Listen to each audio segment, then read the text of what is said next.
इंदुरीकर महाराजांच्या मुलीचा साखरपुडा झाला आणि साखरपुड्यामध्ये एवढा मोठा खर्च केला, त्याच्यामुळे त्यांच्यावर कितीतरी लोक आज तोंडसुख घेत आहेत।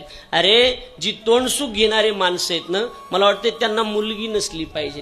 ज्याला मुलगी आहे, ज्यानं मुलीचं लग्न केलंय, ती लोक महाराजावर कधीच टीका टिप्पणी करणार नाहीत। महाराज सांगत होते की कर्ज काढू नका आणि कर्ज काढून मुलीचे लग्न मोठे करू नका। महाराजांनी साखरपुडा केला, पण त्या साखरपुड्यात कुणाचा सत्कार केला नाही, कुणाला बसायला खुर्ची दिली नाही। उलट साखरपुडा झाल्याच्या नंतर 1,11,000 रुपये पूरग्रस्त शेतकऱ्यांसाठी मुख्यमंत्री सहायता निधीमध्ये त्यांनी मदत केलेली आहे। महाराज आज फुकट शाळा चालवतायत, अनाथ मुलांना सांभाळतायत, हे आपल्याला कुणालाच माहित नाही। 3-4 कीर्तन प्रपंचाचा विचार न करता महाराज करत असतात।